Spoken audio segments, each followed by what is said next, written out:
আসসালামু আলাইকুম ওয়া রাহমাতুল্লাহি ওয়া বারাকাতুহু। আলহামদুলিল্লাহ ওয়াসসালাতু ওয়াসসালামু আলা রাসূলিল্লাহ ওয়া আলা আলিহি ওয়া আসহাবিহি ওয়া মান ওয়ালা, আম্মা বা'দ। সম্মানিত ছাত্র ভাইরা, আমি এখন লেভেল 3-র তাওহীদের ক্লাস আরম্ভ করছি। আজকের আলোচ্য বিষয় হচ্ছে মনোযোগ আকর্ষণ। মানে বেদাতকে কেন্দ্র করে কিছু মানুষের মধ্যে ধারণা রয়েছে যে বেদাত দুই প্রকার, বেদাতে হাসানা, বেদাতে সাইয়্যা। তো এই ধারণাটা যে ভুল, সে সম্পর্কেই কিছু আলোচনা আজকে তুলে ধরা হবে।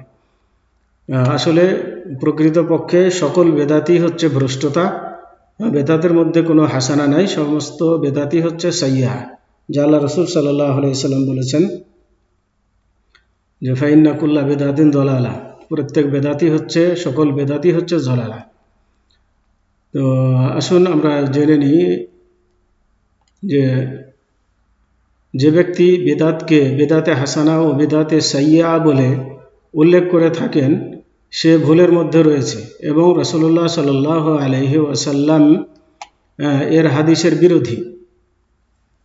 আল্লাহ রাসূল সাল্লাল্লাহু আলাইহি ওয়াসাল্লাম বলেন ফাইন্না কুল্লা বেদাতিন দলালা, নিশ্চয়ই প্রতিটি বেদাতই হচ্ছে গোমরাহি বা পথভ্রষ্টতা। এখানে কুল্লুন মানে হচ্ছে সমস্ত, এখানে কোনো বেদাতকে বাদ দেওয়া হয়নি, সমস্ত বেদাতের কথাই বলা হয়েছে যে ভ্রষ্টতা এবং গুমরাহি। তো রাসূলুল্লাহ সাল্লাল্লাহু আলাইহি ওয়াসাল্লামের হুকুম বা নির্দেশ হলো যে সমস্ত প্রকার বেদাতই গুমরাহি, আর যে বেদাতকে হাসানা ও সাইয়্যা ভাগ করেন সে এ কথাই বলতে চান যে না, সমস্ত বেদাত পথভ্রষ্টতা নয়, বরং কিছু বেদাতে এমন বেদাত আছে যা বেদাতে হাসানা বা ভালো বেদাত। তো হাফেজ ইবনে রজব বলেন, আরবাইন নামক কিতাবের ব্যাখ্যা গ্রন্থ শারহুল আরবাইন বলেছেন, এই কিতাবের মধ্যে তিনি উল্লেখ করেছেন যে রাসূলুল্লাহ সাল্লাল্লাহু আলাইহি ওয়াসাল্লামের বাণী প্রতিটি বেদাতই হচ্ছে গুমরাহি বা পথভ্রষ্টতা, যা ব্যাপক অর্থবোধক বাক্যের অন্তর্ভুক্ত। তার মানে সকল বেদাতকেই সেটা শামিল করে, যার মাধ্যমে বেদাতের কোনো প্রকারকেই গোমরাহি থেকে বাদ দেওয়া হয়নি। হাদিসের এই বাক্যটি দিন ইসলামের মৌলিক বিষয়সমূহের মধ্যে একটি মহান মূলনীতি। পূর্বের হাদিসটি আল্লাহর রাসূলের নিম্নের হাদিসের সঙ্গে সাদৃশ্য রয়েছে। রাসূলুল্লাহ সাল্লাল্লাহু আলাইহি ওয়াসাল্লাম বলেছেন, মান আহদাসা ফি আমরিনা হাদা মা লাইসা মিনহু ফাহুয়া রাদ্দুন, অর্থাৎ যে ব্যক্তি আমার এই দিনের মধ্যে এমন নতুন কিছু আবিষ্কার বা সংযুক্ত করবে যা তার অংশ নয়, তা পরিত্যাজ্য।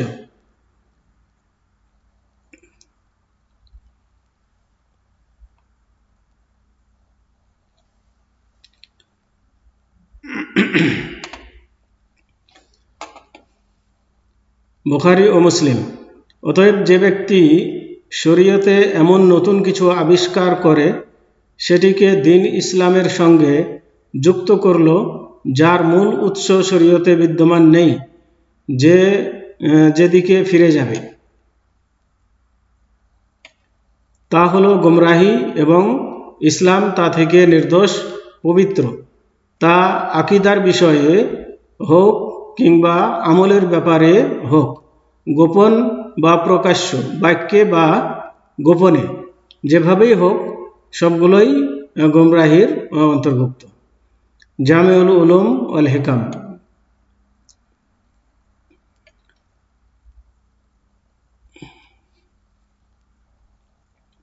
যারা কিছু বিদআতকে হাসানা বা উত্তম বলে থাকেন, তাদের সপক্ষে তারাবির নামাজ সম্পর্কে ওমর রাদিয়াল্লাহু তাআলা আনহুর একটি মন্তব্য ছাড়া তাদের অন্য কোনো যুক্তি প্রমাণ নেই।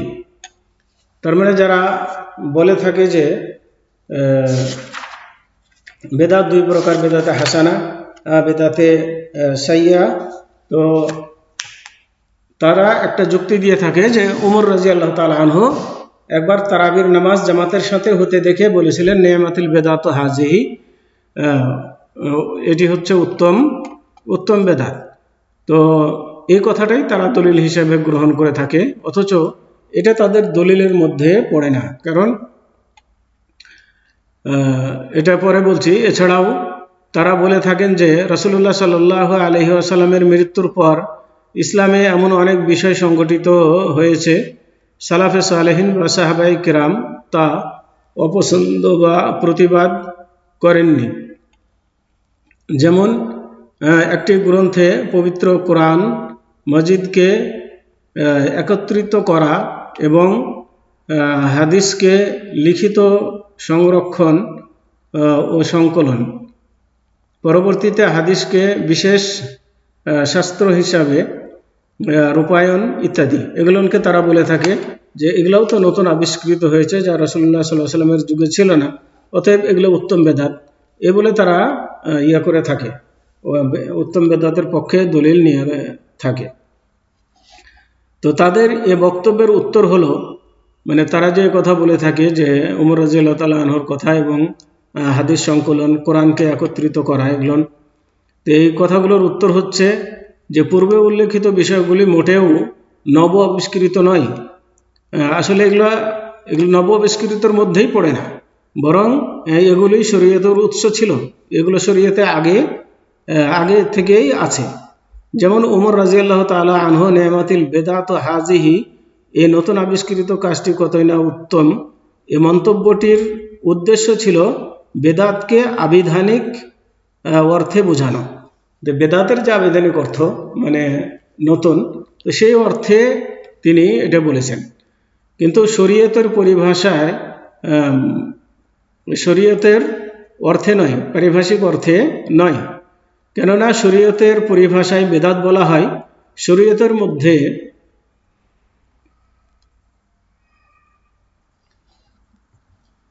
যে সমস্ত বিধিবিধানের কোনো উৎস বা উৎপত্তি স্থল নেই, সেটাকে বলা হয় বেদাত। যদি কোনো বিষয়ে বলা হয় যে এটি বেদাত, তার অর্থ ভাষাগত অর্থ প্রকাশ করে, মানে শাব্দিক অর্থ প্রকাশ করে, শরঈ অর্থ বোঝায় না। কেননা শরঈ বা ধর্মীয় দৃষ্টিকোণ থেকে বেদাত হলো যার কোনো মূল উৎস বা উৎপত্তি স্থল নেই যেদিকে ফিরে যাবে। তার মানে এর আগে এটা ছিল না, সেগুলোকে বলা হয় শরীয়তের পরিভাষায় বেদাত। কিন্তু যার উৎপত্তি স্থল আছে, আগে ছিল এমন যদি প্রমাণ পাওয়া যায়, তাহলে সেটাকে বেদাত বললে তা বুঝতে হবে যে সেটা শাব্দিক অর্থে বেদাত, পারিভাষিক অর্থে বেদাত নয়।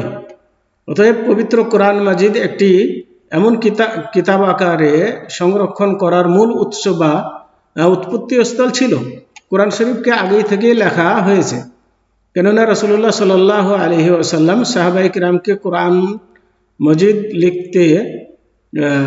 লিখে রাখার আদেশ দিতেন এবং তা বিক্ষিপ্ত খণ্ড খণ্ড অবস্থায় ছিল। অতঃপর সাহাবায়ে কিরাম রাদিয়াল্লাহু আনহুম আজমাইন একটি গ্রন্থে রূপদান করে বিলুপ্তির হাত থেকে তা সংরক্ষণ করেন।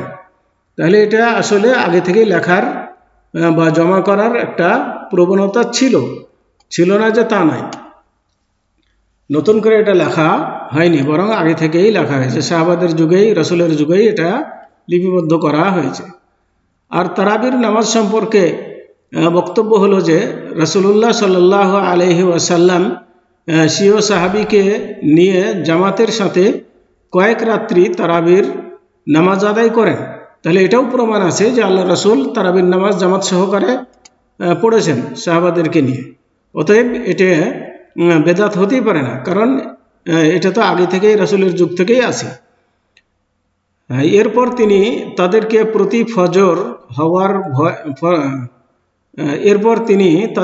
ফরজ হওয়ার ভয়ে ত্যাগ করে অনুপস্থিত থাকলেন। মানে সাহাবাদের আগ্রহ দেখার পরে রাসূলুল্লাহ সাল্লাল্লাহু আলাইহি সাল্লাম আশঙ্কা করলেন যে এটা ফরজ হয়ে যেতে পারে, যার কারণে পরে আর পড়েননি। এর থেকে বন্ধ ছিল জামাত সহকারে তারাবির নামাজ হতে। অতঃপর সাহাবায়ে কেরাম রাসূলুল্লাহ সাল্লাল্লাহু আলাইহি ওয়াসাল্লামের জীবদ্দশায় এবং মৃত্যুর পর অব্যাহত বিক্ষিপ্ত ও বিচ্ছিন্ন অবস্থায় একাকী তা আদায় করতেন।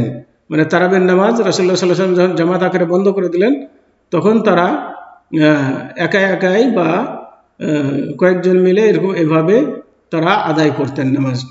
তো নবী করিম সাল্লাল্লাহু আলাইহি ওয়াসাল্লামের মৃত্যুর পর ওমর রাদিয়াল্লাহু তাআলা আনহু তাদের সকলকে একই ইমামের পিছনে জামাতের ব্যবস্থা করেন। যেভাবে সাহাবাগণ আল্লাহর রাসূল সাল্লাল্লাহু আলাইহি সাল্লামের পিছনে জামাতবদ্ধ ছিলেন, যেহেতু আল্লাহ রাসূল মৃত্যুর পরে এখন আর ফরজ হওয়ার আশঙ্কা নাই, সেহেতু ওমর রাদিয়াল্লাহু তাআলা আনহু নতুন করে আবার কি করলেন, ওই আগের জামাতটাকে চালু করলেন। যেহেতু তখন আর ফরজ হওয়ার ভয় ছিল না, এ ধরনের কাজ দিন ইসলামে বিদআত নয় এবং হাদিস লেখার বিষয়টিও একই কারণ শরীয়তে এর মূল উৎস রয়েছে। কেননা নবী করিম সাল্লাল্লাহু আলাইহি ওয়াসাল্লামের কাছে যখন কোনো সাহাবী হাদিস লিখে রাখার আবেদন করতেন, তখন তিনি কোনো হাদিস লিখে রাখার নির্দেশ দিতেন। তবে রাসূলুল্লাহ সাল্লাল্লাহু আলাইহি ওয়াসাল্লামের জীবদ্দশায় সাধারণভাবে হাদিস লিখে রাখা এজন্যে নিষিদ্ধ ছিল যে যাতে পবিত্র কোরআন হাদিসের সঙ্গে মিশিয়ে না যায়, কেননা হাদিস কোরআনের অংশ নয়। মানে কি কোনো ক্ষেত্রে আল্লাহ রাসূলুল্লাহ হাদিস লিখতে নিষেধ করেছিলেন, আবার কোনো ক্ষেত্রে লিখতে বলেছেন। তো যখন লিখতে নিষেধ করেছেন, তখন তার মানে ছিল এই যে হাদিসের সাথে যেন কোরআনকে মিলিয়ে দেওয়া না হয়, এই জন্য তিনি নিষেধ করেছিলেন, কিন্তু সম্পূর্ণভাবে লিখতে নিষেধ করেননি। অথবা রাসূলুল্লাহ সাল্লাল্লাহু আলাইহি ওয়াসাল্লামের মৃত্যুর পর এই নিষেধ আর থাকলো না, কারণ আল্লাহর রাসূলের মৃত্যুর পূর্বেই কোরআন মাজিদ যথাযথভাবে একীকরণ ও স্বয়ংসম্পূর্ণতা লাভ করে।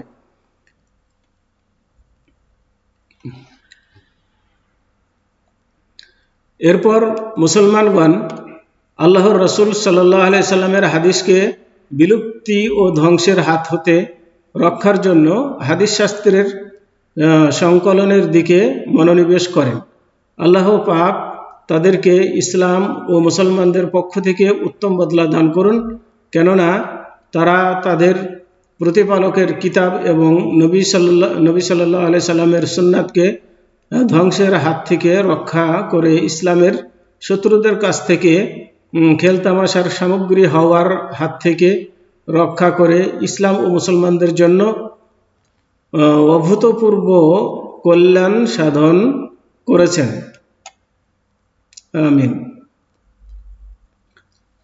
তো আজকে এ পর্যন্তই। সাল্লাল্লাহু আলা নবিয়িনা মুহাম্মদ ওয়া আলা আলিহি ওয়া আসহাবিহি ওয়া বারিক ওয়া সাল্লাম। আসসালামু আলাইকুম ওয়া রাহমাতুল্লাহি ওয়া বারাকাতুহু।